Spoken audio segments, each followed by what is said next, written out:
नमस्कार, मैं Subodh Kumar Singh, TGT science yes memorial school sector 58 Noida. आज इस वीडियो में मैं आपको क्लास 10 केमिस्ट्री का पहला chapter chemical reaction and equation पढ़ाने जा रहा हूं। तो आप जैसा कि स्क्रीन पे देख पा रहे होंगे, आपका पहला ही क्वेश्चन क्या है, डिफाइन केमिकल चेंज। देखिए, केमिकल चेंज हो या कोई भी फेनोमेना जो हमारे आसपास में टेक प्लेस होती है या घटित होती है, उसके पीछे बेटा कोई ना कोई साइंटिफिक रीजन होता है। डन? यानी कहने का मतलब क्या है कि जो आपके आसपास में है तो उसके पीछे कुछ ना कुछ साइंटिफिक रीजन है। तो इससे पहले में कि केमिकल चेंज क्या होता है, केमिकल रिएक्शन क्या होता है, ये बताऊं, उससे पहले हम कुछ बातें डिस्कस कर ले तो हम कुछ चीजें क्लियर हो जाएंगी कि ऐसा क्यों होता है। जैसा कि हमारे सबसे नेसेसरी चीज जो हम डेली हर समय हर वक्त, मुझे जहां तक लग रहा है, हम यूज करते हैं, पानी। आइए देखें कि पानी बनता कैसे है और वो बना तो उसके लिए क्या क्या चीजें रिस्पॉन्सिबल हैं। ठीक है, उस चीजों को हम डिस्कस करते हैं। तो सबसे पहले मैं आपके साथ डिस्कस करूंगा वाटर फॉर्मेशन, कैसे H2O बनता है। जैसा कि आप जानते हैं कि H2O बनाने के उस H2O में दो एलिमेंट प्रेजेंट होते हैं। जैसे कि मैं अगर H2O, जिसको वाटर कह रहे हैं हम लोग, उसको अगर मैं लिखूं तो इसमें दो एलिमेंट प्रेजेंट है बेटा, हाइड्रोजन एंड ऑक्सीजन।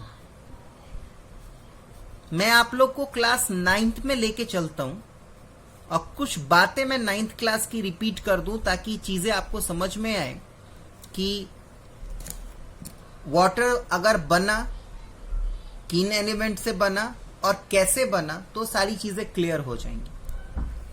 चलिए, तो देखिए, सबसे पहले हम बात करते हैं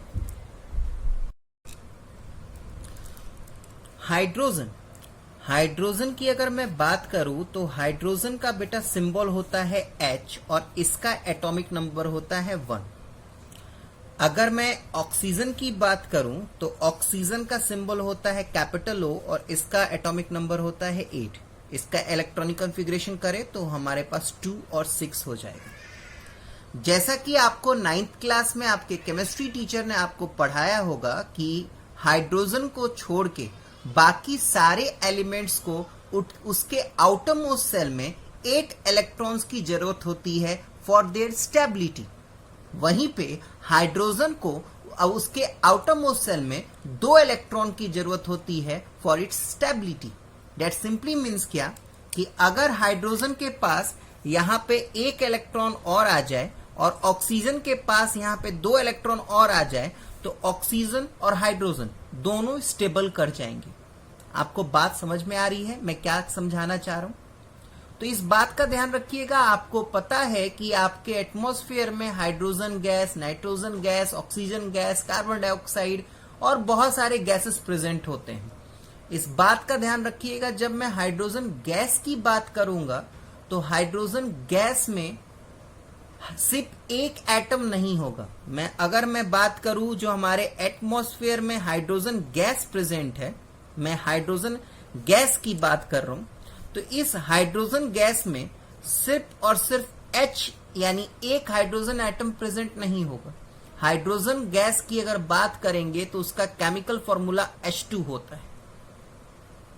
ये वो चीज है जो आप थ्योरी में पढ़ रहे हैं, ये आपका रियल लाइफ में, प्रैक्टिकल लाइफ में जो चीज है वो चीज मैं बता रहा हूं आपको। इस बात का ध्यान रखिएगा कि हाइड्रोजन, जिसको मैं H कह रहा हूं, जिसको एक एटम ऑफ हाइड्रोजन कहा जाता है, वो कभी भी इंडिपेंडेंटली प्रेजेंट नहीं होगा।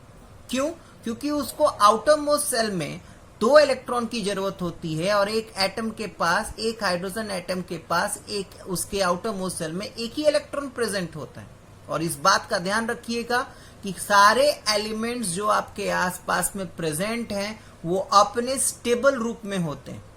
अब होता क्या है कि अपने स्टेबिलिटी के लिए कोई एलिमेंट या तो अपने इलेक्ट्रॉन को डोनेट करता है या किसी अदर एलिमेंट के इलेक्ट्रॉन्स मांगता है, यानी लेता है, एक्सेप्ट करता है, या दूसरे एलिमेंट्स के साथ अपना इलेक्ट्रॉन शेयर करता है, शेयरिंग करता है। तो जो डोनेशन और एक्सेप्शन वाला काम जब एलिमेंट करता है तो उस बीच वो दूसरे एलिमेंट्स के साथ आयोनिक बॉन्ड बनाता है बेटा, जो आप लोग 9th क्लास में पढ़े हैं केमिस्ट्री में।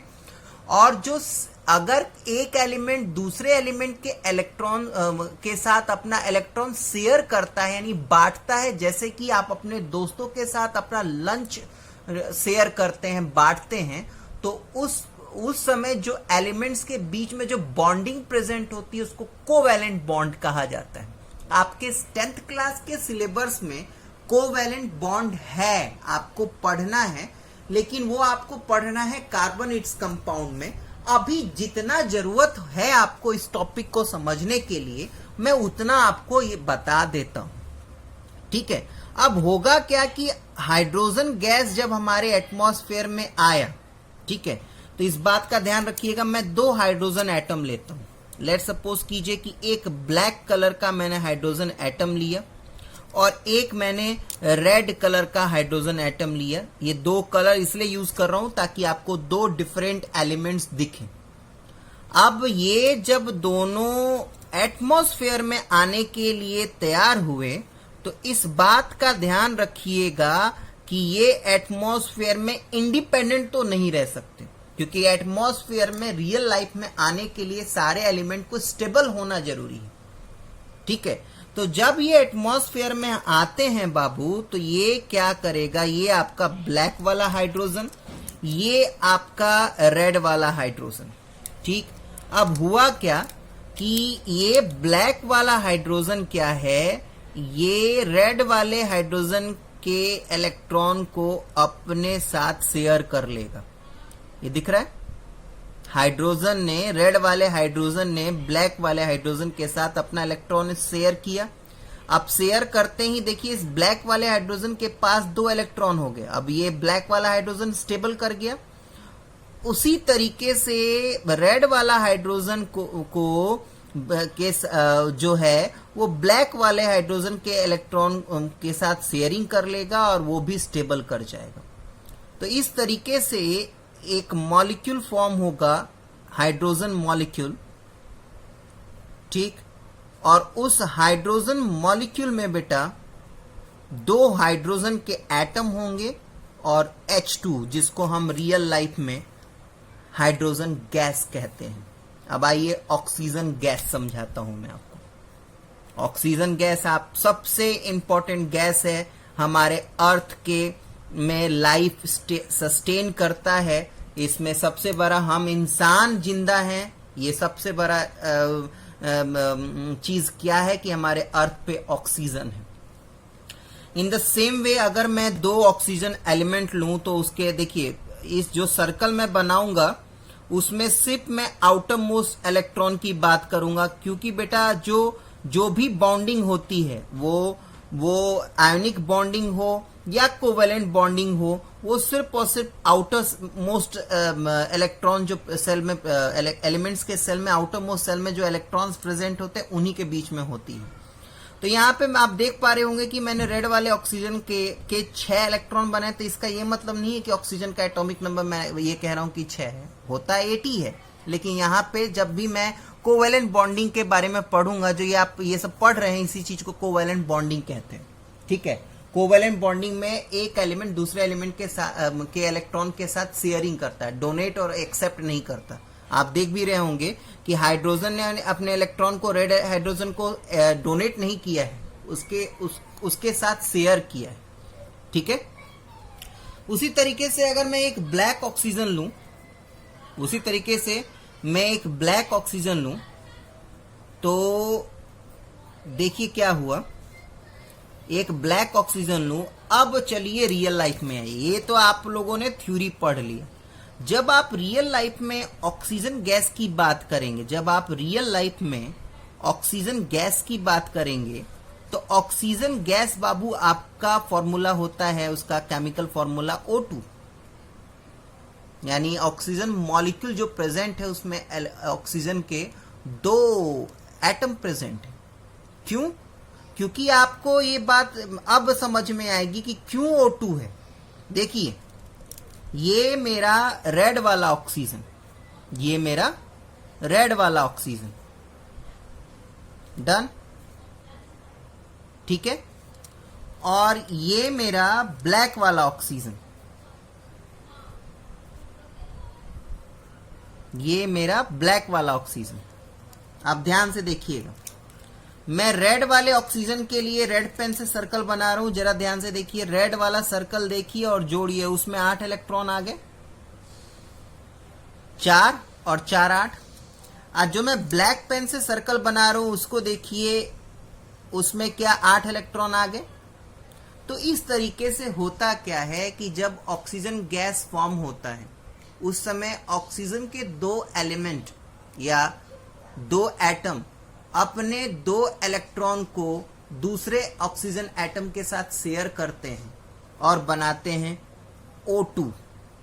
दिख रहा है? तो इसी तरीके से हर चीज के फॉर्मेशन का उसके पीछे बहुत बड़ा रीजन है। जो भी चीजें आपके आसपास में बनी, आपके आसपास में दिख रही हैं, और उसको बनाने में जो एलिमेंट्स उसको बनाने में, उसमें जो एलिमेंट्स प्रेजेंट हैं, वो उसमें इसलिए प्रेजेंट है क्योंकि वो अपने स्टेबिलिटी के लिए वो चीज कर रहे हैं। आपको पता है ना कि need is the discovery of, need is the mother of discovery. जरूरत जहां पे होती है वहीं पे डिस्कवरी होता है।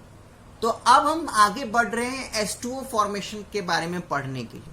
अब पानी क्यों बना? तो पानी इसलिए बना क्योंकि हाइड्रोजन और ऑक्सीजन स्टेबल करना चाहते थे बाबा। अब हाइड्रोजन और ऑक्सीजन अपने स्टेबिलिटी के लिए एक साथ अपने इलेक्ट्रॉन्स को शेयर किया और अब पानी बन गया। बात समझ में आ रही है ना? यानी कहने का मतलब क्या है कि आपके आसपास में जितनी चीजें हैं वो जिस एलिमेंट से बनी हैं वो एलिमेंट्स अपने स्टेबिलिटी के लिए उस फॉर्म में आए हैं, नथिंग एल्स। अब मैं आपको वाटर फॉर्मेशन बताने जा रहा हूं। वाटर फॉर्मेशन, अगर अभी तो हालांकि मैंने केमिकल रिएक्शन आपको कुछ भी नहीं पढ़ाया, बस अभी मोटा मोटी आपसे मैं एक रिक्वेस्ट कर रहा हूं कि मान लीजिए कि जो पानी बनता है उसका केमिकल रिएक्शन ये है, 2H2 plus O2 gives 2H2। अभी मैंने इससे रिलेटेड कुछ भी आपको नॉलेज नहीं दिया, मैं बस अभी आपको सिर्फ यही समझा रहा हूं कि क्या रीजन है कि कोई चीज केमिकल रिएक्शन टेक प्लेस होती है या कोई नई चीजें बनती है, जो हमारे आसपास में चीजें हैं उसके पीछे बेसिक साइंटिफिक रीजन क्या है। तो ये पानी बनाने का या पानी बनने का एक केमिकल रिएक्शन है, 2H2 plus O2 gives 2H2O। आइए इसको डिस्कस करते हैं, वही 9th क्लास का ही हेल्प लूंगा मैं। चलिए, मेरे पास देखिए यहाँ पे मैंने 2 लिखा है ना, तो 2 लिखने का मतलब क्या है कि 2 2 जा 4, यानी यहाँ पे 4 हाइड्रोजन एटम होंगे। अब 4 हाइड्रोजन एटम बनाने के लिए मैं 4 चीजों का हेल्प लूंगा, ठीक है? क्या क्या? देखिए, मैंने एक पेंसिल से हाइड्रोजन बना लिया, एक पिंक पेन से हाइड्रोजन बना लिया, एक ब्लू पेन से हाइड्रोजन बना लिया,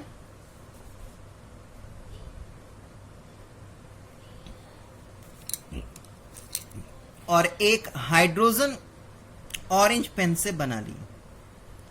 डिफरेंट कलर्स इसलिए कर रहा हूं बेटा ताकि आप बातों को समझ पाए, ठीक? अब बारी है ऑक्सीजन की। ऑक्सीजन यहां पे कितने हैं? 2 ऑक्सीजन है। तो एज यूजुअल मैं एक ब्लैक पेन का ऑक्सीजन बना दूंगा,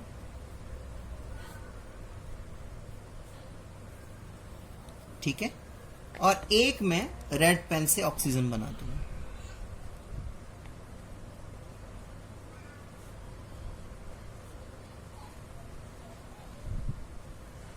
डन। अब चलिए, जब ये केमिकल रिएक्शन टेक ओवर होगा, यानी अब जब ये एक दूसरे में रिएक्ट करेंगे, एक दूसरे में शेयरिंग करेंगे, ये एक दूसरे में स्टेबिलिटी के लिए जो शेयरिंग कर रहे हैं ना, इसी चीज को केमिकल चेंज कहते हैं, इसी चीज को केमिकल रिएक्शन का नाम दिया जा रहा है, ठीक है। अब जब इन दोनों के, इन सारे एलिमेंट्स के बीच में जब शेयरिंग होगा, केमिकल बॉन्डिंग होगा, कोवेलेंट बॉन्डिंग होगा, उसी चीज को तो केमिकल चेंज कहते हैं बाबू, और कुछ नहीं। बात समझ में आया? अब डेट सिंपली मीन्स कि इस ऑक्सीजन को स्टेबिलिटी के लिए 2 हाइड्रोजन की जरूरत है, इस ऑक्सीजन को स्टेबल होने के लिए 2 इलेक्ट्रॉन की जरूरत है ना। अब वो 2 इलेक्ट्रॉन इसको कौन से 2 हाइड्रोजन देंगे? ये पेंसिल वाला और ये पिंक वाला। रेड वाले को 2 इलेक्ट्रॉन की जरूरत है, तो ये ब्लू वाला हाइड्रोजन और ये ऑरेंज वाला हाइड्रोजन इसको अपना इलेक्ट्रॉन शेयर करेगा और इसको स्टेबल करेगा। देखिए कैसे, बिल्कुल ध्यान से देखिए। सबसे पहले ब्लैक ऑक्सीजन की बारी। ब्लैक ऑक्सीजन जो है वो अपना, देख रहे हैं आप, एक पेंसिल वाला हाइड्रोजन अपना इलेक्ट्रॉन शेयर करेगा और एक पिंक वाला हाइड्रोजन अपना इलेक्ट्रॉन शेयर करेगा। हाथों हाथ सर्कल बना लीजिए। पिंक वाला दिख रहा है आपको, पेंसिल वाला भी दिख रहा है आपको, ठीक है। अब देखिए, ये पेंसिल वाला हाइड्रोजन का सर्कल जब मैंने बनाया तो इसके पास 2 इलेक्ट्रॉन आ गए, ये हाइड्रोजन स्टेबल हो गया। जब पिंक वाला मैंने सर्कल बनाया तो इस हाइड्रोजन के पास 2 इलेक्ट्रॉन आ गए, ये स्टेबल कर गया। डन। अब चलिए ऑक्सीजन की बारी। अब ऑक्सीजन के लिए ब्लैक पेन से मैं सर्कल बनाऊंगा और उस सर्कल में देखिए आपके 8 इलेक्ट्रॉन आ रहे हैं या नहीं आ रहे। देखिए 2 2 4 और 4 8, यानी कहने का मतलब क्या है बाबू कि इस तरीके से आपका वाटर का एक मॉलिक्यूल फॉर्म हुआ, ठीक। अब रेड वाले ऑक्सीजन की बारी। रेड वाले ऑक्सीजन के लिए देखिए, ये रेड वाला ऑक्सीजन बना रहा हूं, ये रेड वाला ऑक्सीजन, ठीक, ये रेड वाला ऑक्सीजन। डन। अब रेड वाले ऑक्सीजन को स्टेबल करने के लिए एक ब्लू हाइड्रोजन आएगा, खुद को स्टेबल कर लिया उसने, और एक ऑरेंज हाइड्रोजन आएगा, खुद को स्टेबल कर लिया उसने। डन। डन। अब रही बात रेड वाले ऑक्सीजन की, तो रेड वाला सर्कल देखिए, ये पूरा सर्कल के देखिए, ये ऑक्सीजन आपका 2 2 4 और 4 8 इलेक्ट्रॉन इसके पास आ गए, और इसने भी अपना एक वाटर मॉलिक्यूल H2O बना लिया। यानी ओवरऑल आप पूरे आराम से शायद स्क्रीन पे देख पा रहे होंगे, हाँ अब पूरा विजिबल है सब कुछ। टोटली आपको अब समझ में आ रहा है कि अच्छा, वाटर बनने के लिए 4 हाइड्रोजन और 2 ऑक्सीजन एटम मिले, और खुद को स्टेबल करने के लिए, ठीक है, ये हाइड्रोजन अब खुद को स्टेबल करने के लिए, ये हाइड्रोजन खुद को स्टेबल करने के लिए अपने इलेक्ट्रॉन्स इसके साथ शेयर कर लिया। तो हुआ क्या कि ब्लैक वाला ऑक्सीजन भी स्टेबल हो गया और पेंसिल वाला हाइड्रोजन और पिंक वाला हाइड्रोजन भी स्टेबल कर गया। अब ये ब्लू वाला हाइड्रोजन और ऑरेंज वाला हाइड्रोजन जो स्टेबिलिटी के लिए इधर उधर भटक रहे थे, तो ये ऑक्सीजन रेड वाले ऑक्सीजन के साथ इन्होंने शेयरिंग कर लिया, तो इन्होंने रेड वाले ऑक्सीजन को भी स्टेबल कर लिया और खुद को भी स्टेबल कर दिया। तो यही चीज मैं समझाना चाह रहा था आप लोगों को कि बेटा जी, केमिकल चेंज, केमिकल रिएक्शन में जो एलिमेंट्स पार्टिसिपेट करते हैं, वो पार्टिसिपेशन क्यों हो रहा है? That is why because all the elements want to be stable. अगर ये स्टेबिलिटी वाला काम नहीं होता ना बेटा, तो कभी भी केमिकल रिएक्शन होता ही नहीं। केमिकल रिएक्शन हो ही इसीलिए रहा है कि सारे एलिमेंट इनर्ट गैस को छोड़ के अब 10th क्लास में आ गए हैं आप लोग, इस बात को नोट कीजिए। इनर्ट गैस को छोड़ के, जिसको नोबल गैस कहते हैं, नोबल गैस इनर्ट गैस को छोड़ के बाकी सारे एलिमेंट्स बेटा एक रिएक्शन को सफर करते हैं। रिएक्शन को सफर इसलिए करते हैं क्योंकि वो स्टेबल नहीं होते, वो स्टेबिलिटी के लिए इधर उधर भटकते हैं, और जैसे ही उनको सेटिस्फाई करने के लिए कोई अदर एलिमेंट्स आता है, वो उनके साथ रिएक्ट कर जाते हैं और केमिकल रिएक्शन फॉर्म होता है और केमिकल चेंज फॉर्म होता है। तो आई थिंक मैं अपनी पूरी बातों को समझा पाया होऊंगा आप लोगों को। अब चलिए फटाफट चीजों को समझते हैं और क्लियर करते हैं। केमिकल चेंज क्या होता है? एक ऐसा इरिवर्सिबल प्रोसेस जिसमें एटम्स या मॉलिक्यूल्स पार्टिसिपेट होते हैं, कंबाइन करते हैं, एक साथ बॉन्डिंग बनाते हैं, ठीक है, और न्यू स्पीसीज यानी न्यू प्रोडक्ट बनाते हैं। इस बात का ध्यान रखिएगा। यहां पे जो आपने देखा था, ये जो मैंने केमिकल रिएक्शन लिखा था, इसमें जो दो मॉलिक्यूल या दो जो भी एटम्स जो हैं वो पार्टिसिपेट कर रहे हैं, उनको कहते हैं हम रिएक्टेंट्स, और जो हमें मिलता है रिएक्शन के बाद उसको कहा जाता है प्रोडक्ट। ध्यान रखिएगा, केमिकल चेंज जनरली, मैं मना नहीं कर रहा, मैक्सिमम टाइम में केमिकल चेंज इरिवर्सिबल होता है, लेकिन बहुत सारे केसेस आपको ऐसे मिलेंगे जहां पे केमिकल चेंज रिवर्स भी करता है बाबू। डन? तो पढ़िए क्या है chemical change. An irreversible process in which atom and molecule of the reactant participate to combine और react to form new species known as product is called chemical change. मैंने note में अपनी बातों को लिखा है। ये कोई जरूरी नहीं है बेटा कि सारे केमिकल चेंज आपके रिवर्सिबल नहीं होंगे। कुछ केमिकल चेंजेस आपके रिवर्सिबल भी होते हैं। अभी मैं आपको एग्जाम्पल देता हूं। अभी आपके सामने स्क्रीन पे आपको एग्जाम्पल दिख रहा होगा, ध्यान से देखिए। CuSO4.5H2O, ये .5H2O बहुत बड़ी चीज है, मैं आपको बता दूं। ये नॉर्मल वाटर नहीं है, this is called water of crystallisation.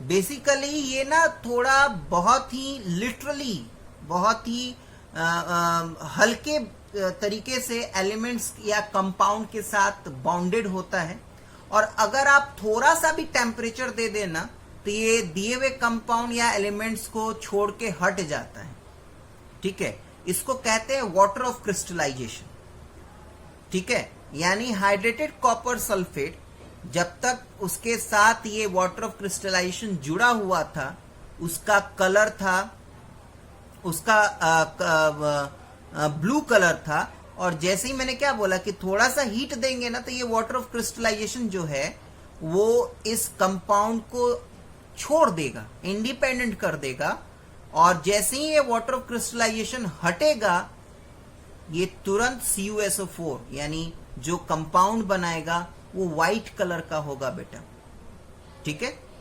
ये आप देख ही पा रहे होंगे केमिकल रिएक्शन है, केमिकल चेंज है, लेकिन अगर आप दोबारा से कॉपर सल्फेट को पानी के साथ ट्रीट करेंगे तो दोबारा से आपको हाइड्रेटेड कॉपर सल्फेट मिल जाएगा। तो आपको दिख गया।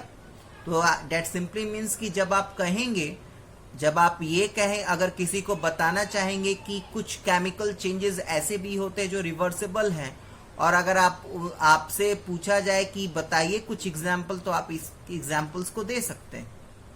नेक्स्ट इरिवर्सिबल एग्जाम्पल जो है वो आपका स्टेरिफिकेशन है। बहुत इंपॉर्टेंट केमिकल रिएक्शन है। हालांकि ये चीज आप डीपली कार्बोनेट्स कंपाउंड में पढ़ेंगे, ठीक है। अभी मैं आपको पेज पलट के इसका केमिकल रिएक्शन दिखाता हूं। देखिए, आप अपने स्क्रीन पे देख पा रहे होंगे,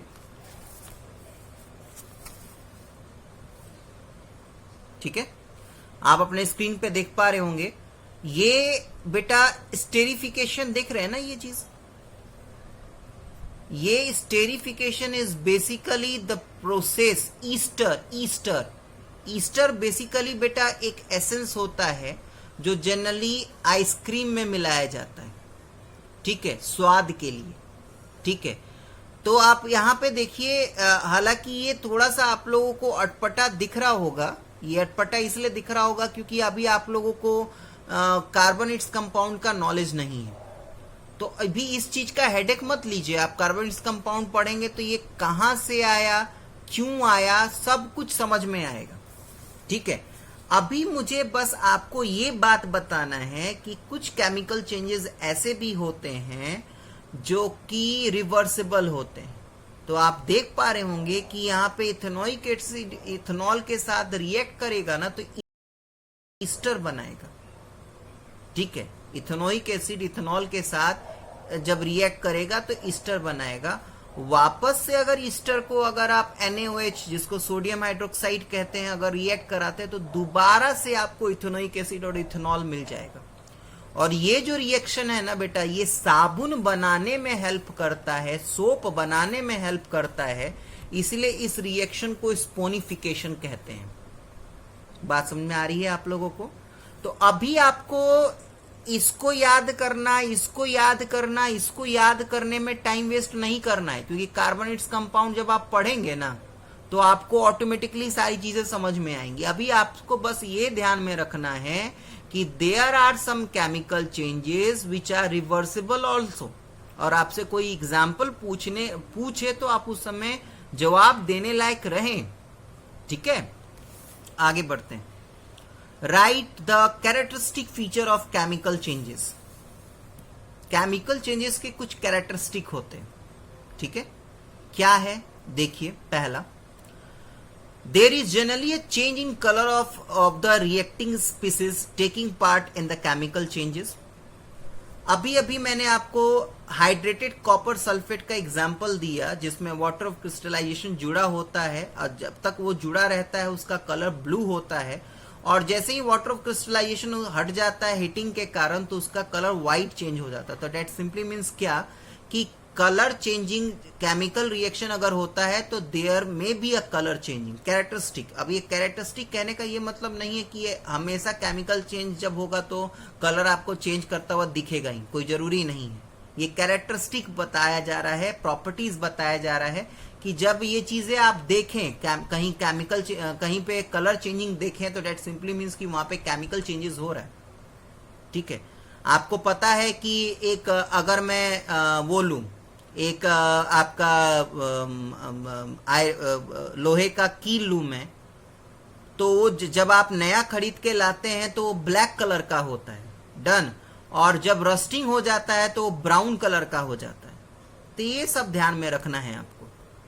हाँ, सेकेंड पॉइंट पढ़िए। सेकेंड पॉइंट में आपको पढ़ाया जाएगा क्या कि केमिकल चेंजेस में सब्सटेंस अपने स्टेट को भी चेंज करते हैं। जैसे कि अभी एक बहुत इंपॉर्टेंट एनसीईआरटी का केमिकल रिएक्शन हम पढ़ेंगे, ठीक है। जब आप एनसीईआरटी खोलेंगे ना, जब इस चैप्टर को ही खोलेंगे तो पहले ही पेज पे आपको एक एक्टिविटी मिलेगी जिसमें एक मैग्नीशियम रिबन को जलाया जा रहा है। तो magnesium ribbon is the solid. जलाने के बाद मैग्नीशियम रिबन जब जल जाता है तो आपको व्हाइट पेरिस्पिटेट मिलता है, पाउडर। तो सॉलिड को जलाया तो पाउडर मिला, तो there is a change in the chemical in a chemical change. तो यही चीज आपको बताया जा रहा है। ये सारी चीजें कैरेक्टरिस्टिक है। जब आप इस चीज को देखें कि आपके आसपास में ऐसा कुछ हो रहा है, कलर चेंज हो रहा है या बॉडी का स्टेट चेंज हो रहा है, सब्सटेंस का स्टेट चेंज हो रहा है, दैट सिंपली मीन्स कि वहां पे केमिकल चेंज हो रहा है, ठीक। आगे बढ़ते हैं। इन सम केसेस अ गैस में इन्वॉल्व, जैसे कि ये एक केमिकल रिएक्शन है।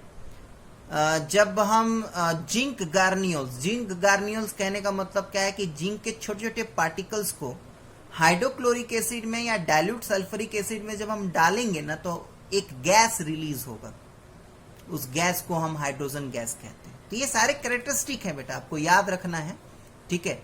नेक्स्ट आप देख पा रहे होंगे इन सम केसेस ऑफ प्रेसिपिटेट में बी फॉर्म। अभी अभी मैंने आपको बताया कि मैग्नीशियम रिबन को जब हम जलाएंगे तो हमको एक व्हाइट पाउडर मिलेगा। तो पाउडरी फॉर्म में अगर केमिकल रिएक्शन के बाद अगर आपको कोई चीज पाउडरी फॉर्म में मिल रहा है तो डेट इज कॉल्ड प्रेसिपिटेट। एक और एग्जांपल है, आपके कॉपी में भी है, यहाँ पे नोट्स में भी दिखाया मैंने। When an acquired solution of lead nitrate is mix with acquired solution of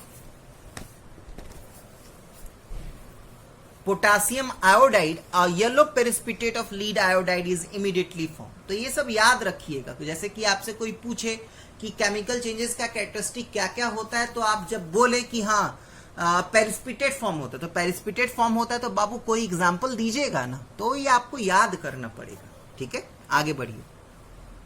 next, the chemical change of permanent nature and can not be easily reversible. इस बात का ध्यान रखिएगा। हालांकि मैंने अभी स्टेरिफिकेशन पढ़ाया, आपको स्पोनिफिकेशन पढ़ाया, मैंने आपको ये बताया कि हाइड्रेटेड कॉपर सल्फेट को जब गर्म करेंगे और दोबारा कॉपर सल्फेट मिलेगा, कॉपर सल्फेट को दोबारा पानी के साथ हीट कराएंगे तो दोबारा से आपको हाइड्रेटेड कॉपर सल्फेट मिलेगा। यानी कुछ केमिकल चेंजेस आपके रिवर्सेबल होते हैं, लेकिन मैक्सिमम केसेस में आपके केमिकल चेंजेस इरिवर्सिबल होते हैं और उनको रिवर्स करना बहुत ही ज्यादा हार्ड होता है बेटा। जैसे कि कोई एग्जांपल लीजिए, zinc chloride does not react with hydrogen to form zinc and hydrochloric acid. Zinc chloride अगर एक बार बन गया, अगर आप कहें कि नहीं दोबारा से जिंक और हाइड्रोक्लोरिक एसिड को रिएक्ट कराते तो दोबारा से आपको कुछ नहीं मिलने वाला। ठीक है, हाँ, ये आप लोगों ने शायद पढ़ा भी होगा 8th क्लास में, एक्सोथर्मिक रिएक्शन और इंडोथर्मिक रिएक्शन। कुछ केमिकल चेंजेस में हीट एनर्जी एब्जॉर्ब होता है, उसको हम इंडोथर्मिक कहते हैं। कुछ केमिकल चेंजेस में हीट एनर्जी रिलीज होता है, उसको एक्सोथर्मिक रिएक्शन कहते हैं। ठीक है, नेक्स्ट टॉपिक है आपका chemical equation and chemical reaction. ठीक, केमिकल रिएक्शन और केमिकल चेंज में बहुत करीबी, बहुत लिटिल बिट का अंतर है। अगर समझना है तो मेरी बातों को बिल्कुल ध्यान से समझिएगा। ठीक है, अगर समझना है तो बिल्कुल ध्यान से समझिएगा। जैसे कि आप लोगों ने बायो में फोटोसिंथेसिस पढ़ा होगा, तो फोटोसिंथेसिस इज अ घटनाक्रम, it is a phenomena. Photosynthesis is a घटनाक्रम, it is a phenomena, it is a chemical change. और आप लोगों ने जब बायो में फोटोसिंथेसिस पढ़ा होगा तो उसका केमिकल रिएक्शन भी पढ़ा होगा, C6H12O6 ऐसे करके। वो केमिकल रिएक्शन, वो जो केमिकल रिएक्शन जो स्टेटमेंट लिख रहे हैं आप, वो आपको ये चीज का नॉलेज बता रहा है कि आपका केमिकल चेंज हुआ कैसे। There is very little bit difference between chemical change and chemical reaction. Chemical change हमें इस बात को नॉलेज देता है कि आपका जो chemical change is a phenomena, chemical change is a phenomena. और केमिकल रिएक्शन हमें इस चीज का नॉलेज देता है कि आपका वो फेनोमेना कैसे प्रोसीड्यूर किया, कैसे घटित हुआ, कैसे टेक प्लेस किया। ठीक है, पढ़िए। Basically chemical change is accompanied by changing a species into new species। Chemical change जो होता है उसमें एक स्पेसिस जो है वो दूसरे स्पेसिस, नए स्पेसिस में चेंज होता है, and this change species into new species called chemical reaction. अगर दूसरे लैंग्वेज में बोले तो we can say that there is no any big difference between chemical reaction and chemical change. Actually chemical change is a phenomena while chemical reaction tell us that how this phenomena take place। chemical change एक घटनाक्रम है, एक phenomena है, और वहीं पे chemical reaction हमें बताता है कि ये फेनोमेना कैसे हो रहा है। पक्का? चलिए आगे बढ़ते हैं। A chemical reaction represents the change of the species taking part in the reaction into new species। Chemical reaction एक रिप्रेजेंट करने का तरीका है जिसमें हम इस चीज को रिप्रेजेंट करते हैं कि हमारा दिया हुआ स्पेसिस जो है, हमारा जो एटम है, वो कैसे दूसरे न्यू एटम्स में या न्यू मॉलिक्यूल्स में चेंज हो रहा है। जो रिएक्टेंट एटम्स और मॉलिक्यूल्स होते हैं, जो reacting species are known as reactants and those form as a result of reaction are called product. जो आपके रिएक्ट करते हैं एटम्स एंड मॉलिक्यूल्स, उसको रिएक्टेंट कहते हैं, और जो नया सब्सटेंस आपको मिलता है उसको हम प्रोडक्ट कहते हैं। केमिकल इक्वेशन का किसको कहा जाता है? मैंने क्या बोला? केमिकल चेंज एक घटनाक्रम है। केमिकल चेंज एक घटनाक्रम है। केमिकल रिएक्शन हमें इस चीज को बताता है कि वो घटनाक्रम कैसे हुआ। केमिकल इक्वेशन अब क्या है? केमिकल इक्वेशन क्या चीज है कि देखिए, हर बार आप ये नहीं कह सकते, हर जगह अगर 10 जगह लिखना हो कि वाटर फॉर्मेशन कैसे हुआ, तो आप इतना लंबा स्टेटमेंट नहीं लिख सकते कि when 2 hydrogen atom react with 1 oxygen atom then 2 water molecule form. अगर आपको इतना लंबा स्टेटमेंट 10 जगह लिखना हो तो कितना टाइम लगेगा? तो उसके लिए हम केमिकल इक्वेशन का हेल्प लेते हैं। उस लंबे स्टेटमेंट को जो कि केमिकल रिएक्शन को डिफाइन कर रहा है, उसको लिखने के लिए हम केमिकल इक्वेशन का हेल्प लेते हैं।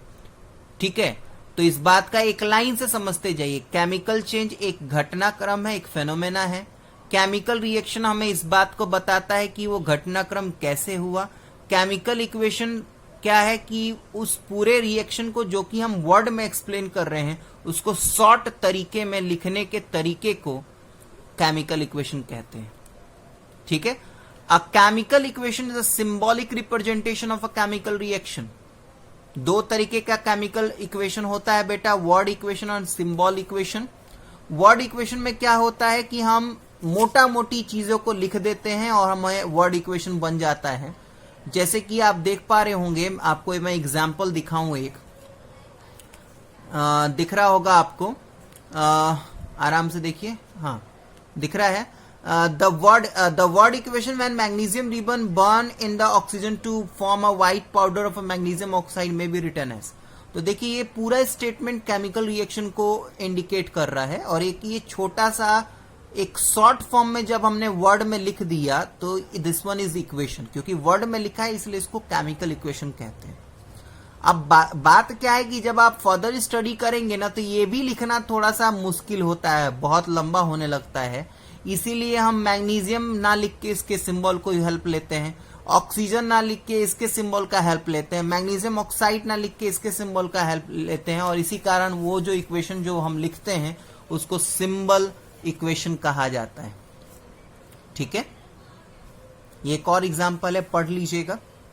नेक्स्ट हम बात करते हैं सिंबल इक्वेशन की। पढ़िए क्या है। It can be define as brief representation of chemical reaction in terms of symbol and formula of the substance involved। जैसे कि ऊपर में मैंने अभी डिस्कस किया था कि magnesium plus oxygen gives magnesium oxide. तो मैंने क्या बोला था, मैग्नीशियम का सिंबल यूज कर लिया, ऑक्सीजन का सिंबल यूज कर लिया, मैग्नीशियम ऑक्साइड का सिंबल यूज कर लिया। तो ये थोड़ा कुछ और ज्यादा कॉम्पैक्ट तरीके में हो गया। ठीक है, और इस तरीके से हम बहुत, अगर मुझे 10 जगह भी इस केमिकल रिएक्शन को दिखाना होगा तो हम आराम से इस केमिकल इक्वेशन के हेल्प से उस रिएक्शन को मैं दिखा सकता हूं। अब चलिए मैं दोबारा से एक चीज में इंपॉर्टेंस बता दूं आपको। आपके 9th क्लास में आपके केमिस्ट्री टीचर जब पढ़ा रहे होंगे तो आपको ये टेबल याद करने के लिए बोला होगा। मैं टेबल को आपको स्क्रीन पे दिखा दूं, शायद याद आ जाए। 9th क्लास में बाबू ये टेबल याद करना बहुत जरूरी है। ये कोई अदर बुक नहीं है, ये 9th क्लास का साइंस का एनसीईआरटी पेज नंबर 37। ये याद कर जाइए, नहीं याद करेंगे मुश्किल में पड़ेंगे, मैं बार बार कह रहा हूं। ठीक है, अब जैसे कि यही केमिकल इक्वेशन अगर मुझे लिखना हो तो मैग्नीशियम मुझे याद रहेगा ही, ऑक्सीजन मेरा O2 होता ही है। मैग्नीशियम ऑक्साइड लिखना है, मैग्नीशियम क्या लिखना है मुझे, मैग्नीशियम ऑक्साइड। तो अभी जो मैंने आपको टेबल दिखाया उस टेबल को देखिए और लिखिए। तो मैग्नीशियम का होता है Mg2+ और ऑक्सीजन का होता है O2-। आपको पता है कि जब दोनों चीजें सेम होती हैं तो एक दूसरे को कैंसिल आउट करते हैं, यानी हमें कुछ नहीं लिखना है, यानी सिंपल सा फॉर्मूला हो जाएगा MgO। ठीक, देखिए जिंक लिखने आ ही जाएगा, हाइड्रोक्लोरिक एसिड है ये, तो हाइड्रोक्लोरिक कुछ चीजें आपको याद भी करनी होंगी। ये है जिंक क्लोराइड, ये है जिंक क्लोराइड। तो अगर आपको वो 9th क्लास का टेबल याद रहेगा और आपको कहा जाए कि जिंक क्लोराइड लिखिए, तो आराम से कैसे आप लिख लेंगे। देखिए जिंक क्लोराइड का Zn का हो जाएगा आपका Zn2+, अब क्लोराइड का होता है Cl-1, तो ये क्या हो जाएगा ZnCl2। ये बहुत इंपॉर्टेंट चीज है बेटा, याद कर लीजिए। अब अगर अभी भी याद नहीं है तब भी याद कर लीजिए, अभी भी टाइम है। ठीक है, आगे बढ़ते हैं। Next, how chemical equation is written. Chemical equation कैसे लिखा जाता है। केमिकल इक्वेशन लिखने का एक तरीका है, रिएक्टेंट्स को LHS में लिखा जाता है, प्रोडक्ट को RHS में लिखा जाता है। रिएक्टेंट्स अगर एक से ज्यादा हो तो उनके बीच में प्लस साइन लगाएंगे। वही दम सेम केस प्रोडक्ट के साथ भी है, अगर प्रोडक्ट आपका एक से ज्यादा हो तो उन लोगों के बीच में प्लस का साइन लगाएंगे। और LHS और RHS के में मैथ्स की तरह इक्वल टू साइन नहीं होगा, एरो का साइन होगा। ठीक है, state law of conservation of mass 9th class में ऑलरेडी आप पढ़ चुके हैं, इसलिए बहुत शॉर्ट में लिखा है, total mass of reactants is equal to total mass of product. ठीक है, अनबैलेंस इक्वेशन किसको कहते हैं, ध्यान से अभी सुनिएगा मेरी बात को। अनबैलेंस इक्वेशन को स्केल्टन इक्वेशन भी कहा जाता है। अनबैलेंस इक्वेशन किसको कहा जाता है, अभी इसी पेज पे है एग्जाम्पल, मैं आपको बता दूं। देखिए लॉ ऑफ कंजर्वेशन ऑफ मास के अकॉर्डिंगली जो आपका रिएक्टेंट साइड में जितना मास होता है उतना ही मास आपके प्रोडक्ट साइड में होना चाहिए। यहां पे देखिए मैग्नीशियम 1 है, यहां पे मैग्नीशियम 1 है, यहां पे ऑक्सीजन 2 है, लेकिन यहां पे ऑक्सीजन 1 है। तो जब इस तरीके का सिचुएशन अगर हो, इस तरीके का केमिकल इक्वेशन लिखा हुआ हो, तो इसको हम कहते हैं अनबैलेंस इक्वेशन। ठीक है, या स्केलेटन इक्वेशन। तो इसको बैलेंस करने का भी तरीका है, आपके सिलेबस में है, अभी मैं बताऊंगा। एक और एग्जांपल देख लीजिए, यहाँ पे जिंक आपका 1 है, जिंक आपका 1 है, हाइड्रोजन आपका 1 है, लेकिन हाइड्रोजन 2 है, वहीं पे क्लोरीन आपका यहाँ पे 1 है, यहाँ पे अगेन क्लोरीन 2 है। तो ये भी एक अनबैलेंस, एक स्केलेटन इक्वेशन है। इसको बैलेंस करने का तरीका अभी हम पढ़ेंगे। ठीक है, देखिए क्या है, the chemical equation in which number of an elements is not equal on both side of equation is called unbalanced chemical equation। ठीक है, जैसे कि Mg+O2 MgO होता है, तो आप देख पा रहे होंगे कि यहाँ पे LHS में ऑक्सीजन 2 है, वहीं पे RHS पे यहाँ पे ऑक्सीजन 1 ही है। तो एक अनबैलेंस इक्वेशन है, एक अनबैलेंस इक्वेशन को ही स्केलेटन इक्वेशन कहा जाता है। ठीक है बाबू, हाँ तो आगे चलिए। अभी हमने बात किया कि according to law of conservation of mass, जितना मास रिएक्टेंट्स का होगा उतना ही मास आपका प्रोडक्ट का भी होना चाहिए। तो केमिकल रिएक्शन में आइए डिस्कस करते हैं, ऐसा क्या होता है जिसमें जो मास है वो रिएक्टेंट और प्रोडक्ट दोनों साइड कांस्टेंट होता है। देखिए यहाँ पे मैं H2O फॉर्मेशन के बारे में यहाँ पे डिस्क्राइब किया है डायग्रामेटिकली, ये अदर डायग्राम तरीके से इसको रिप्रेजेंट किया गया है, और मैंने बहुत अच्छे तरीके से आपको सारी बातें डिस्क्राइब भी की हैं। ठीक है, तो एक बार थोड़ा सा और इसको एक बार रिपीट कर लिया जाए। आप देख पा रहे होंगे यहाँ पे 2 ऑक्सीजन हैं और 1 2 3 4 हाइड्रोजन हैं एटम। ठीक है, जब H2O फॉर्मेशन होता है, यानी 2 वाटर मॉलिक्यूल जैसे ही फॉर्म होते हैं, तो ये दोनों हाइड्रोजन निकलकर इस ऑक्सीजन के साथ और ये दोनों हाइड्रोजन निकलकर इस ऑक्सीजन के साथ जुड़ जाते हैं। ठीक है, यानी ओवरऑल आपने क्या सीखा कि during chemical reaction an atom does not gate destroy. यानी कहने का मतलब क्या है कि केमिकल रिएक्शन के दौरान कोई एटम डिस्ट्रॉय नहीं करता, या बनता नहीं है, या टूटता नहीं है। वो क्या होता है, आइदर अपने इलेक्ट्रॉन्स को डोनेट करता है और या तो दूसरे इलेक्ट्रॉन से एक्सेप्ट करता है। ठीक है, इन द सेम वे या तो अपने 2 इलेक्ट्रॉन को किसी एलिमेंट के साथ शेयर करेगा, जैसे कि ऑक्सीजन की बात करें तो ऑक्सीजन को यहाँ पे मैंने डायग्राम बताया था, दोबारा से इस डायग्राम को मैं आपको स्क्रीन पे दिखा रहा हूँ। तो ध्यान से देखिए, जब ये H2O फॉर्मेशन हुआ तो यहाँ पे रेड वाले ऑक्सीजन ने ब्लू हाइड्रोजन और ऑरेंज हाइड्रोजन के साथ अपना इलेक्ट्रॉन शेयर किया, ठीक है। On the other hand blue वाले और ऑरेंज वाले हाइड्रोजन ने भी अपने इलेक्ट्रॉन को शेयर किया। कहीं भी ऐसा नहीं हो रहा है कि शेयरिंग करने के दौरान, यह तो शेयरिंग हो रहा है, उधर डोनेशन और एक्सेप्शन के भी दौरान इलेक्ट्रॉन्स एक्सचेंज किए जाएंगे, शेयर किए जाएंगे, लेकिन एटम अपनी आइडेंटिटी नहीं खोएगा। ऐसा नहीं होने वाला कि हाइड्रोजन जब हाइड्रोजन ऑक्सीजन के साथ जब मिल के वाटर बनाएगा तो वो हाइड्रोजन नहीं कुछ और हो जाएगा, नहीं, ऐसा कुछ नहीं होने वाला। तो इसीलिए केमिकल रिएक्शन के दौरान जो ओवरऑल मास होता है वो कांस्टेंट रहता है, ठीक है।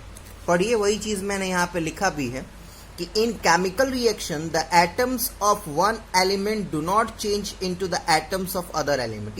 ये बहुत बड़ा नोटिस पॉइंट है। केमिकल रिएक्शन के दौरान अगर कोई एलिमेंट दूसरे एलिमेंट के साथ आयनिक बॉन्ड बनाता है या कोवेलेंट बॉन्ड बनाता है, उससे कोई मतलब नहीं है, लेकिन वो अपनी आइडेंटिटी को नहीं खोएगा बाबू। वो हाइड्रोजन है तो प्रोडक्ट साइड में भी हाइड्रोजन ही रहेगा, ऑक्सीजन है तो प्रोडक्ट साइड में, रिएक्टेंट साइड में भी ऑक्सीजन ही रहेगा, कुछ भी चेंज नहीं होने वाला। ऐसा नहीं कि ऑक्सीजन से वो कार्बन हो गया या अदर कोई एलिमेंट होने वाला है, नहीं। Similarly the atoms neither disappear from the reaction mixture nor do they appear from somewhere. ऐसा भी नहीं होगा कि यहाँ पे अगर यहाँ पे मैंने 4 हाइड्रोजन यहाँ पे लिया तो ये यहाँ तक पहुंचते पहुंचते 2 हाइड्रोजन हो जाएगा, नहीं। ये आपको पता है कि अगर मुझे 2 ऑक्सीजन को सेटिस्फाई कराना है तो मुझे 4 हाइड्रोजन की जरूरत है। फिर दोबारा से वही सेटलमेंट वाली बात हो गई जो मैं अभी बार बार आपको समझाने की कोशिश कर रहा हूँ। अरे बाबा, 2 ऑक्सीजन को आपको स्टेबल करना है तो 2 ऑक्सीजन को स्टेबल करने के लिए 4 हाइड्रोजन की जरूरत होगी। तो किसी भी हालत से 4 हाइड्रोजन जो है वो प्रोडक्ट साइड में जाके 4 से 3 या 5 नहीं होने वाला, इस बात का ध्यान रखिएगा। Actually, chemical reaction simply involve an exchange of partners during the reaction. As a result, no change in the mass occur and the law of conservation of mass holds good. This can be illustrated by the reaction between hydrogen and oxygen, ठीक है। अब already ये सारी चीजें मैंने बता रखा है, इसलिए मैं ज्यादा टाइम वेस्ट इस पे नहीं करना चाहता। आपको पता है कि अगर मैं एक मॉलिक्यूल ऑफ वाटर की बात करूं तो एक वाटर के मॉलिक्यूल में 2 हाइड्रोजन और 1 ऑक्सीजन प्रेजेंट होता है। Each molecule of water H2O contain 1 atom of oxygen and 2 atom of hydrogen. यानी अगर मुझे 2 वाटर मॉलिक्यूल अगर चाहिए तो उसके लिए मुझे 2 ऑक्सीजन और 4 हाइड्रोजन की जरूरत होगी। This means that 1 molecule of oxygen O2 which contain 2 atom of oxygen will combine with 2 molecule of hydrogen, यानी 4 hydrogen atom to form the 2 molecule of water, ठीक है, क्लियर है। Define balance chemical equation. Balance chemical equation वो equation होता है जिसमें number of elements present on the product side is same as the number of elements present on the reactant side, ठीक है। A chemical equation is said to be balanced chemical equation if the number of elements present on reactant side is same as the number of elements present on the product side, ठीक है। कैसे करते हैं अभी चलिए हम discuss करते हैं। Explain how will you balance the chemical equation, ठीक है। अब देखिए, आपको तो मेरी आदत पता है ही कि मैं जनरली करता क्या हूं कि मैं सबसे पहले क्वेश्चन को उठा के आपको एक्सप्लेन करता हूं। जब वो चीजें एक्सप्लेन हो जाती हैं तो ऑटोमेटिकली आपको थ्योरी समझ में आ जाएगी। तो एक काम करते हैं, एनसीईआरटी का question number 6 exercise, NCERT exercise question number 6 को लूंगा मैं और उसको बैलेंस करूंगा, ठीक है। एनसीईआरटी एक्सरसाइज क्वेश्चन नंबर 6 को लूंगा मैं और उसको बैलेंस करूंगा। पढ़िएगा, क्वेश्चन लिखा है balance the following chemical equation. अभी फिलहाल करेंटली सिर्फ मैं एक बताऊंगा, 6 क्वेश्चन का मैं सेकेंड ले रहा हूं। क्वेश्चन में लिखा है NaOH plus H2SO4 gives Na2SO4 plus H2O। ठीक है, दिख रहा है आप लोगों को? मैं सबसे पहले इसको एक्सप्लेन कर देता हूं, आपको लगभग सारी थ्योरीज समझ में आ जाएंगी। पहली बात, क्या चीजें हैं मैं आपको समझा दूं।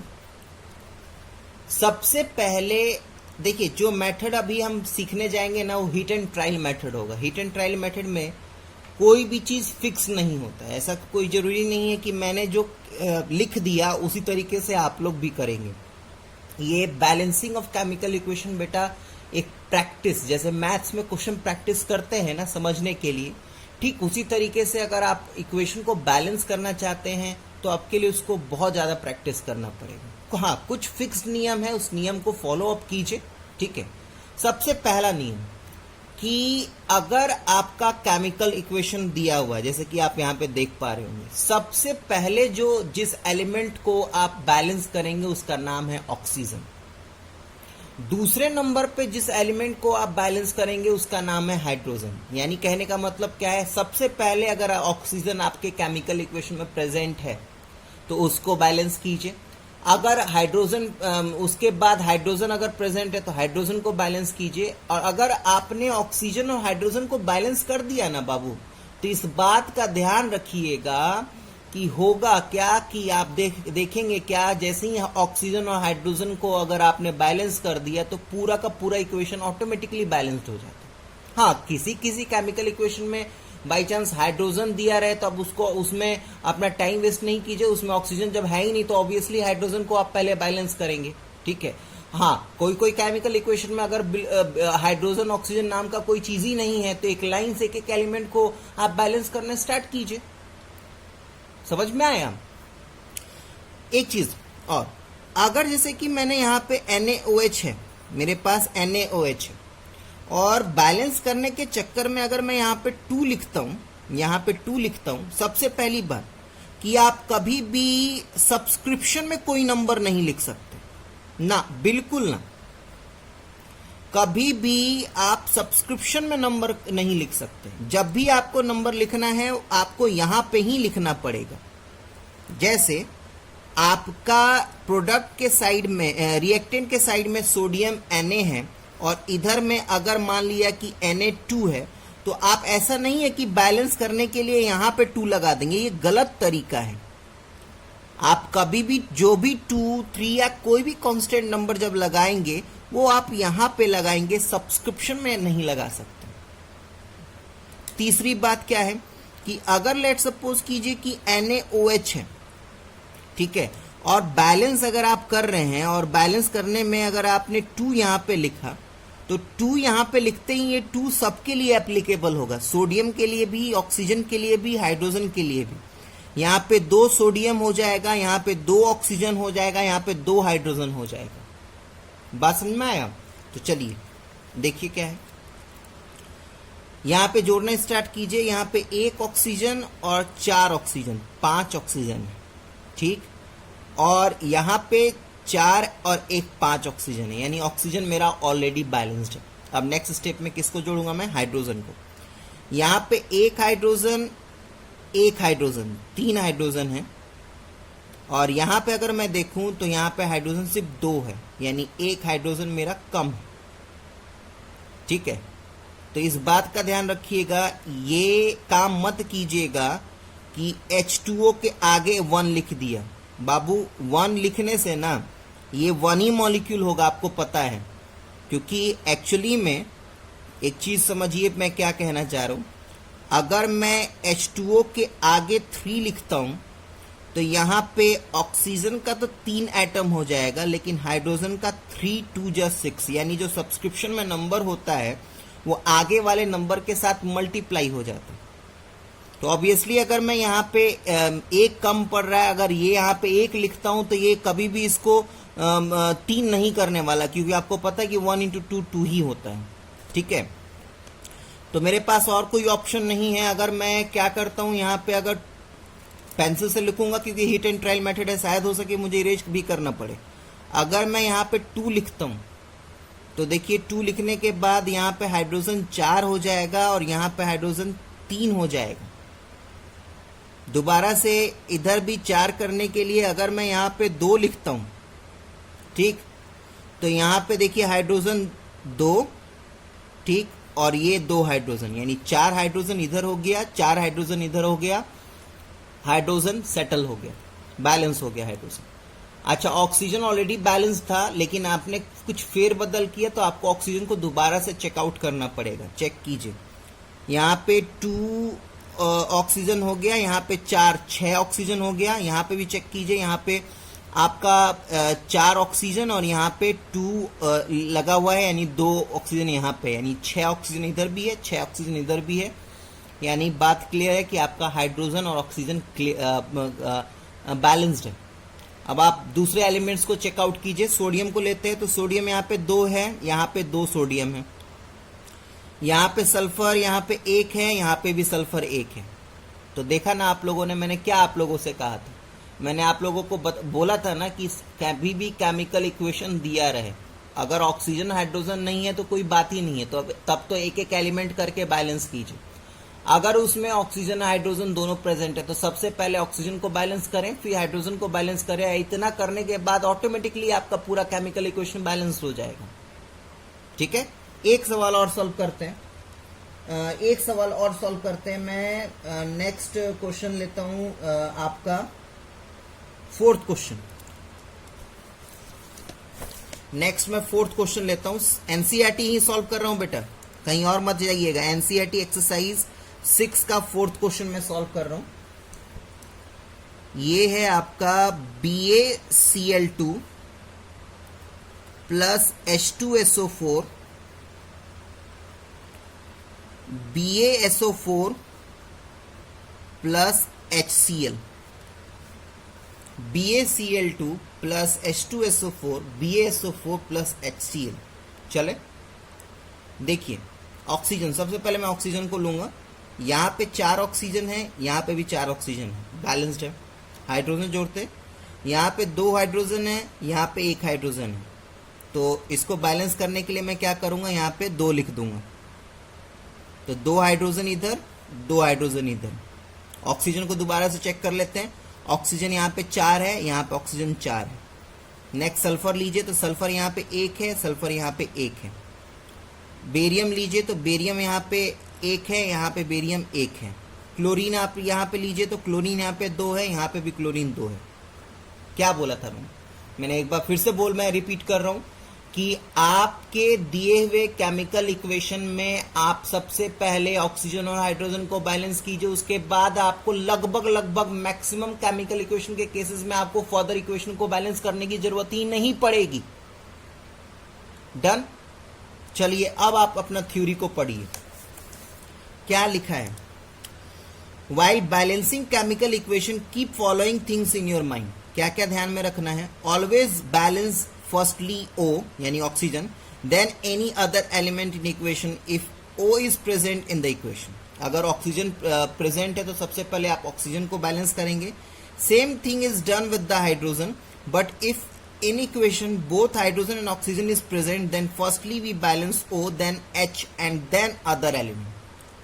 किसी अगर इक्वेशन में अगर आपका ऑक्सीजन प्रेजेंट है तो आप सबसे पहले ऑक्सीजन को बैलेंस कीजिए, फिर हाइड्रोजन को बैलेंस कीजिए। अगर हाइड्रोजन ऑक्सीजन दोनों प्रेजेंट है तो सबसे पहले ऑक्सीजन देन हाइड्रोजन। ठीक।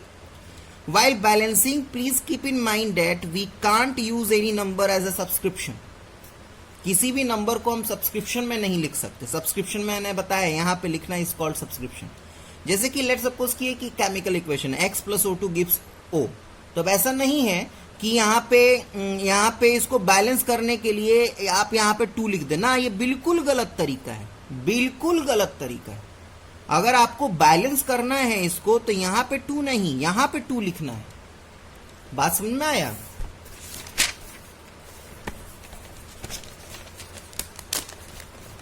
देखिए, अगर मुझे ऑक्सीजन बैलेंस करना है तो यहाँ पे मैं 2 नहीं लिखूंगा, ये रॉन्ग वे है। कहां पे 2 लिखूंगा मैं, यहां पे लिखूंगा, ये करेक्ट वे है। आगे बढ़े।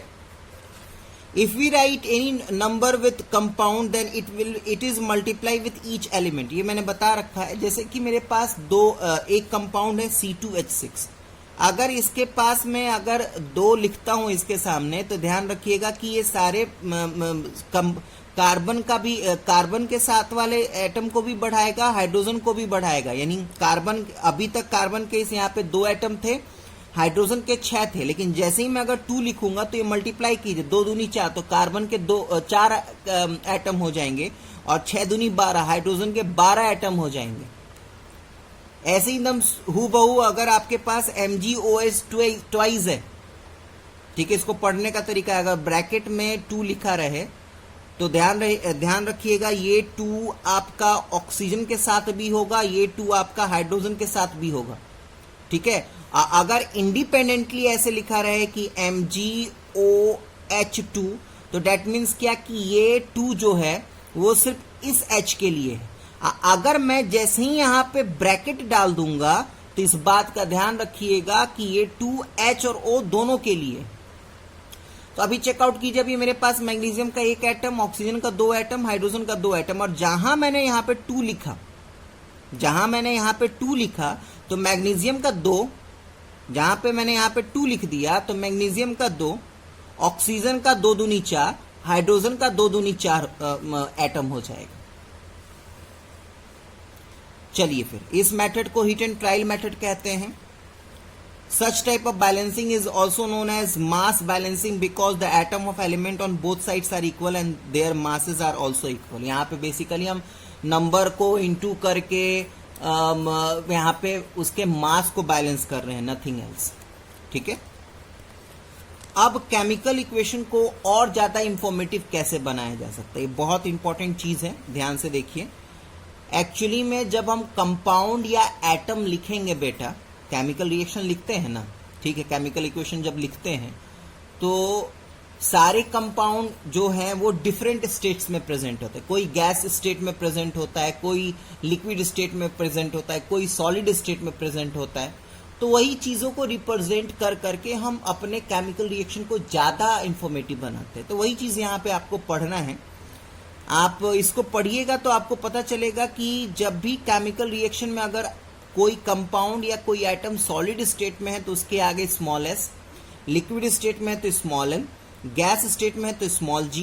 अच्छा, गैस के लिए आप ध्यान रखिएगा स्मॉल g भी यूज कर सकते हैं आप, और एक ऊपर जाता हुआ एरो भी यूज कर सकते हैं, ठीक। एक्वायस सोल्यूशन के बारे में जब एसिड बेस एंड सॉल्ट जब मैं पढ़ाऊंगा तो उसमें ज्यादा समझ में आएगा। अभी करेंटली आप ये समझिए कि एक्वायस सोल्यूशन आपके कंपाउंड का और वाटर का वो सोल्यूशन होता है जिसमें कंपाउंड आयंस के फॉर्म में डिस्ट्रीब्यूट हो जाते हैं। जैसे कि नॉर्मल अगर मैं बात करूं, H2O आपका लिक्विड है, लेकिन NaCl यानी सोडियम क्लोराइड जैसे कॉमन सॉल्ट को अगर मैं H2O में जो घोल दूं तो डेट बिकम्स इलेक्ट्रोलाइट, यानी जो NaCl है वो वाटर में जाते ही आयंस के फॉर्म में डिस्ट्रीब्यूट हो जाता है। तो नमक पानी के घोल को हम एक्वायस सोल्यूशन कहते हैं और पानी को सिंपली लिक्विड कहते हैं, ठीक है। तो डेट सिंपली मीन्स कि आप समझ में आया ना, मैंने हालांकि एक्वायस सोल्यूशन ज्यादा समझ में आएगा acid base and salt chapter में, लेकिन बात समझ में आ रही है ना मैं क्या कहना चाहूँ। लिक्विड और एक्वायस सोल्यूशन में जमीन आसमान का फर्क है। H2O वाटर जो है, पानी जो है वो एक लिक्विड है, लेकिन जैसे ही हम नमक घोल देते हैं ना तो एक्वायस सोल्यूशन बन जाता है। क्यों? क्योंकि नमक घोलने से जो NaCl है वो आयंस के फॉर्म में डिस्ट्रीब्यूट हो जाता है, और ऐसा लिक्विड जिसमें सब्सटेंस आपके आयंस के फॉर्म में प्रेजेंट हो तो उसको लिक्विड नहीं, उसको अलग नाम दिया जाता है एक्वायस सोल्यूशन। तो एक्वायस सोल्यूशन के नाम के आगे आप AQ जोड़ेंगे, ठीक है। आगे बढ़िए, जैसे कि आप केमिकल इक्वेशन देख पा रहे हैं, यहाँ पे बैलेंस तो ऑलरेडी है। अब यहाँ पे S लिखा है ना बाबू, तो यहाँ पे S लिखने का मतलब क्या है कि यहाँ पे इसको सोडियम कह रहा हूं मैं। यहाँ पे H2 है, डेट मीन्स कि ये लिक्विड है, पानी है, लिक्विड नॉर्मल लिक्विड है, ये एक्वायस सोल्यूशन नहीं है। अगर यहाँ पे NaOH एक्वायस सोल्यूशन लिख दिया ना, डेट मीन्स कि NaOH पानी में घुला हुआ है और NaOH अपने आयंस के फॉर्म में प्रेजेंट है। ठीक है। H2 के अगर बगल में G लिखा हुआ, डेट मीन्स कि H2 गैस के फॉर्म में है। मैंने बताया भी था आपको कि अगर आपको H2 गैस रिप्रेजेंट करना है तो आप G भी लिख सकते हैं, आप एक एरो ऊपर के साइड में भी दिखा सकते हैं। पेरिस्पिटेट क्या होता है बेटा? पेरिस्पिटेट होता क्या है कि जब आप केमिकल रिएक्शन होता है तो किसी केमिकल रिएक्शन में आपको पाउडरी फॉर्म में कुछ प्रोडक्ट्स मिलते हैं, ठीक है। उसी चीज को पेरिस्पिटेट कहा जाता है। उसको रिप्रेजेंट करने के लिए हम पीपीटी का यूज करते हैं। डन। हाँ, ये भी ध्यान में रखिएगा कि मैंने अभी बताया था कि सिंपल गैस को हम एरो हेडेड लाइन से भी दिखा सकते हैं। अच्छा, पेरिस्पिटेट का पीपीटी के साथ साथ हम एरो को नीचे बना देंगे तो उसका मतलब भी आपका पीपीटी ही होता है, ठीक है। अब इस बात का ध्यान रखिएगा, सॉलिड और पेरिस्पिटेट में अंतर है। सॉलिड का मतलब आपको पता है ना, सॉलिड क्या होता है। बाकी पीपीटी यानी पेरिस्पिटेट जो होता है ना, पाउडरी फॉर्म में होता है बेटा। डन। तो ये सारी बातें आप पढ़िएगा बहुत अच्छे से। जैसे अब यहाँ पे देखिए, यहाँ पे आपको दिख रहा है Mg के साथ S लिखा हुआ है, तो यानी ये सॉलिड स्टेट में है, ठीक है। एक्वायस सोल्यूशन यानी H2SO4 जो है वो पानी में घुला हुआ है, लेकिन अपने वो आयंस के फॉर्म में है। MgSO4 के आगे AQ लिखा हुआ है, डेट मीन्स की वो पानी में घुला हुआ है और आयंस के फॉर्म में है। H2 के ऊपर एरो का साइन लगा है साइड में, डेट सिंपली मीन्स की आपका ये गैस है। अच्छा, कुछ केमिकल रिएक्शन कराने के लिए कुछ सर्कमस्टांसेस की, स्पेशल सर्कमस्टांसेस की जरूरत पड़ती है, तो वो हम एरो के ऊपर लिखते हैं। आप फोटोसिंथेसिस का जब आप रिएक्शन पढ़ते होंगे ना, तो एरो के ऊपर में सनलाइट और नीचे में क्लोरोफिल लिखा रहता है। डेट सिंपली मीन्स की जो चीज आपके केमिकल रिएक्शन को कराने में हेल्प करती है उसको हम एरो के ऊपर लिखते हैं। यानी अगर इस केमिकल रिएक्शन की बात करें तो इस केमिकल रिएक्शन को कराने के लिए आपको आपका एटमॉस्फेरिक प्रेशर 340 होना चाहिए। ATM for atmospheric pressure. 340 atmospheric pressure में आपका ये वाला केमिकल रिएक्शन टेक प्लेस होगा, इसलिए यहाँ पे इस चीज को लिखा गया है।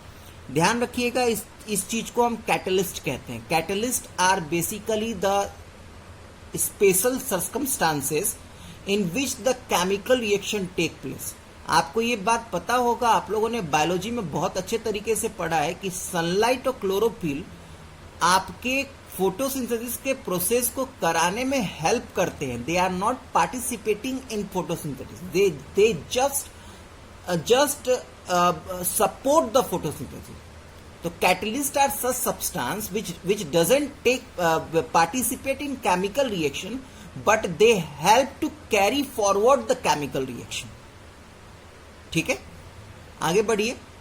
हाँ, कुछ केमिकल रिएक्शन में अगर आपको पता है कि exothermic are such reaction in which the heat energy is release, तो उसके आगे हम हीट जोड़ देंगे।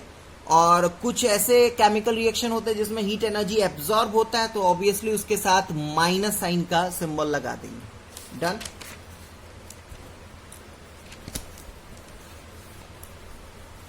अभी मैंने आपको पढ़ाया था कि कुछ केमिकल रिएक्शन आपके रिवर्सिबल होते हैं। तो कुछ अगर कोई केमिकल रिएक्शन रिवर्सिबल होता है बेटा, तो वहां पे ये एरो साइन लगाते हैं, ठीक है। चलिए फिर आगे बात करते हैं क्या कि केमिकल रिएक्शन इक्वेशन जो है वो आपको किन किन चीजों के बारे में बताता है। तो आप देख पा रहे होंगे, आप केमिकल इक्वेशन देखते ही आपको पता चल जाएगा क्या कि कौन सा सब्सटेंस रिएक्टेंट्स है, कौन सा सब्सटेंस आपका प्रोडक्ट है, ठीक है। साथ साथ में आपको उस सब्सटेंस के फॉर्मूले, उस सब्सटेंस का सिंबल, उस सब्सटेंस के कितने एटम्स, कितने मॉलिक्यूल पार्टिसिपेट कर रहे हैं, वो सब कुछ पता चल जाएगा। थर्ड पॉइंट में, अच्छा, केमिकल इक्वेशन अगर आपका अच्छे तरीके से दिया हुआ है तो आपके मॉलिक्यूल के, आपके एटम का स्टेट क्या है, सॉलिड है, गैस है, लिक्विड है, एक्वायस सॉल्यूशन है।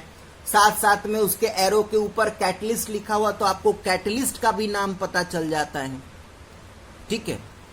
तो ये सारे इंफॉर्मेशन आपको केमिकल इक्वेशन से पता चल जाता है। केमिकल इक्वेशन आपको कौन सी बातें नहीं बता पाती, ये बहुत बड़ा इंपॉर्टेंट क्वेश्चन है।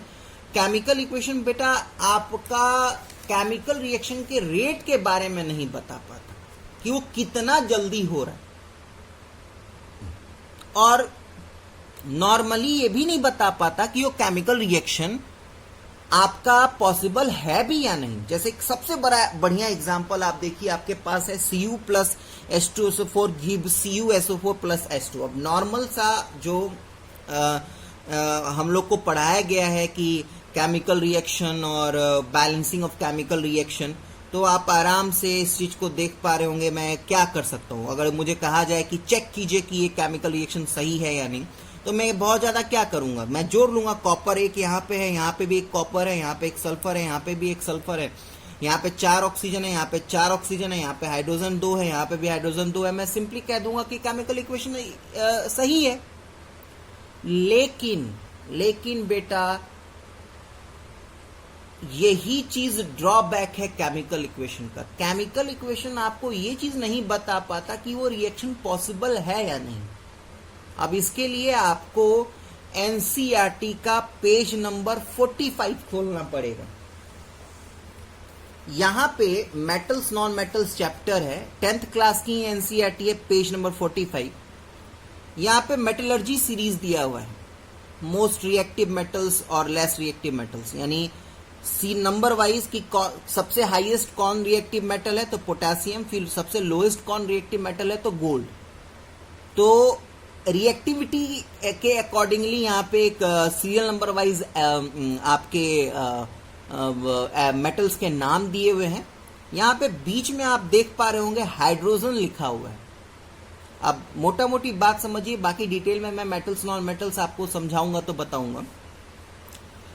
हाइड्रोजन के ऊपर जो, जैसे यहाँ पे सीरियल नंबर वाइज लिखने का क्या मतलब है कि इस बात का ध्यान रखिएगा कि अगर आपके पास सोडियम का सॉल्ट है तो पोटेशियम सोडियम को सोडियम के सॉल्ट से रिप्लेस कर सकता है, लेकिन ध्यान रखिएगा क्योंकि सोडियम पोटेशियम से कम रिएक्टिव है तो पोटेशियम के सॉल्ट से सोडियम पोटेशियम को रिप्लेस नहीं कर सकता। वहीं पे सेम वही एप्लीकेबल यहां पे देखिए, हाइड्रोजन के ठीक नीचे कॉपर है ना, दैट मीन्स क्या कि copper is less reactive than hydrogen, पक्का ना। अब यहां पे देखिए, यहां पे कॉपर प्लस H2SO4, इसमें किया क्या कॉपर ने, यहां पे कॉपर जो है वो H2 का रिप्लेस ले रहा है ना, H2 अलग हो रहा है और कॉपर SO4 के साथ जुड़ रहा है, लेकिन ये अब ये पॉसिबल ही नहीं है। क्यों? क्योंकि अभी मैंने आपको मेटलर्जी सीरीज दिखाया है, यहाँ पे कॉपर तो हाइड्रोजन को रिप्लेस ही नहीं कर सकता। क्यों? क्योंकि हाइड्रोजन से कम रिएक्टिव है। कमजोर इंसान कभी भी ताकतवर इंसान को हरा सकता है क्या? वही काम यहां पे हो रहा है, पक्का। तो यहां पे बेटा जो मेरा फर्स्ट टॉपिक था केमिकल इक्वेशन और रिएक्शन, जो मैंने स्टार्ट किया था, chemical equation and chemical reaction, जो मेरा फर्स्ट टॉपिक था वो क्लियर हो गया। इससे रिलेटेड बहुत सारी और बातें करनी है आप लोगों से, बहुत सारा क्वेश्चंस भी करना है, क्योंकि वीडियो बहुत लंबा हो गया, इसलिए मैं यहीं पे अपना डिस्कशन रोकता हूं। नेक्स्ट वीडियो में मैं पहले तो इस टॉपिक से रिलेटेड सारे एनसीईआरटी के क्वेश्चंस आपको डिस्कस करूंगा, और ये आपको जो सेकेंड टॉपिक दिख रहा है types of chemical reaction discuss करेंगे। तब तक के लिए आप अपना ध्यान रखिए। धन्यवाद।